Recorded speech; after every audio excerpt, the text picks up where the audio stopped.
More games need tiny trucks. There, I said it. The sentence few have dared to utter until right now. Hot take, I know, but it's true. More games do need tiny trucks. And today I'm here to show you a bunch of examples proving just how awesome they are. As a big fan of games like SnowRunner, the announcement for Over the Hill was like a dream come true. The creators of The Art of Rally have taken their lovely low-poly formula and have applied it to the wide open wilderness that you can explore in a range of tiny trucks. The game will have an absolutely massive array of biomes, obstacles, weather conditions, and terrain, not to mention all the vehicle customization and parts you can unlock by searching every inch of each map. One thing I found interesting while watching through some developer gameplay were these points of interest that kind of give you a little story background, or at least let you make up your own stories about what happened in this world. Makes sense since this isn't a delivery game like SnowRunner, and instead focuses pretty much exclusively on exploration. So we have points of interest and other landmarks, scenic overlooks to survey the map, challenge trails to conquer, and certainly plenty of sticky situations that you or your friends might find yourselves in. Yep, this game can also be fully played in multiplayer. Very useful for when you want to give your engine a break and hitch a free ride, am I right? Best of all though, there's going to be a closed playtest on Steam real soon from July 11th to the 13th, and you can sign up for it in the devs Discord server. The full game is supposed to come out in 2025 for PC, and hopefully later down the road it'll be released on consoles too. I've never really been one to dabble with photo mode, but I may just have to give it a shot in Over the Hill. I have a feeling I'm going to be making at least a few videos about this one when it launches. Humanity is on the brink of extinction due to a self-inflicted ice age. Navigate the frozen wastes in an ancient World War II tank fitted with a simple storage bucket and a claw arm. Collect and sell junk, make deliveries between underground settlements, navigate mountainous terrain. This is Deep Snow Delivery.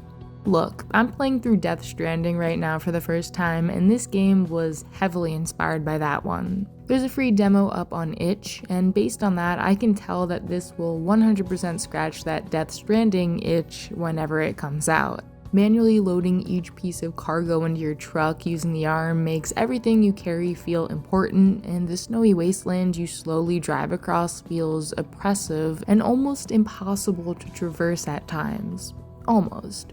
Among all this snow and debris, the tank looks very tiny, but slowly each upgrade you equip like scanners, tread spikes, more engine torque, this will all make your job a little bit easier, and yeah, Death Stranding. I honestly haven't played too much of the demo because just a little bit was enough to sell me on it, and I originally found out about this one through the creator's devlogs right here on YouTube, so go check those out if you're interested. So many features have already been added since I first found out about it, and there's so much attention to detail here. Definitely one to follow for all you slow burners out there. But if you want to go fast and blow stuff up, FUMES is releasing into Steam Early Access on July 28th.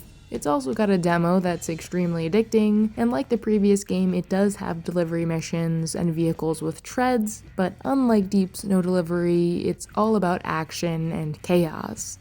We've got racing, destructible props, boss fights against giant machines named things like Industrious and Bavarious, and UI that rattles and shakes with every bump in the road. So the trucks/cars themselves, they're like this aggressive type of cute. They all have so much personality, and I really do want to collect them all. The vehicles kind of joyfully bounce along, especially when loaded up with cargo, or when all their doors are wide open for some reason.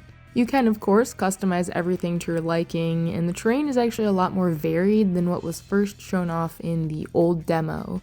The plan is to be in early access for about a year, gradually adding more missions, fights, abilities, attacks, and eventually a full-fledged story.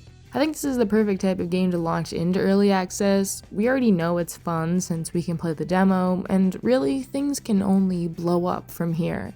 I mean, go up. Things can only go up from here. If you like your delivery games with a side of cosmic horror, this is Truckful. I'm gonna call this the dredge of tiny truck games, especially when you're making your way through the dark forest at night and suddenly, possessed truck. So this game also isn't out yet, a running theme for this video, but it will have a demo out soon, hopefully, and I'll probably make a video about it when that happens. It's mostly a delivery game, and I do feel like a lot of our issues could be solved by having a tailgate attached to our bed so our cargo doesn't fall out, but, I'm no expert. Other problems, though, come in the form of obstacles in our path and beasts roaming the countryside. The obstacles can be taken care of by going the long way around. As for the beasts, maybe just floor it. You may have noticed that Truckful has a really interesting point of view, the mostly fixed camera side-scrolling type deal with some other sections where you're driving either towards or away from the camera. This, along with the painterly style, makes the whole thing look like a big pop-up bug. I'm curious to see how linear or open the map will be. It seems like some shortcuts and side roads will be more hidden and harder to navigate than the main roads, and I do like the mix of delivery and exploration that's implied in these trailers. We can visit the garage here to get upgrades like stronger headlights to see further in the dark, and eventually a UV light to search for hidden footprints. This game in particular, a lot like Pacific Drive, seems really intent on having you bond with this one specific truck, rather than swapping out vehicles like some of the others I've shown today. Again, the truck is very cute, very tiny, and I really want to play this demo. And the game that started it all, inspired this very video that you're watching, Easy Delivery Co. has perhaps the tiniest of all the trucks shown off today. Our K-Truck's bed has the square footage of a pizza box, and this thing gets around town. Even a blizzard won't deter us from doing our duty as this mysterious mountainous town's sole delivery driver. Just don't stay out in the cold and dark for too long. I somewhat recently made a video about all of Sam C's games, including this demo, and it kinda took off, so a lot of you probably already know about this one. Easy Delivery Co. is supposed to come out this year, and definitely doesn't contain any secrets or deep, creepy lore about this seemingly peaceful town. But just look at this thing. Does it not also make you believe that every game should have a tiny truck in it? The chunky graphics, Animal Crossing characters, and the bouncy physics are just the icing on the cake. Apologies that none of these games are actually out yet, but at least we'll be having a wave of amazing trucky games coming our way soon, right? And most of them have demos, or at least a plan to have a demo, so you can give them a shot right now. Until next time, keep on truckin'.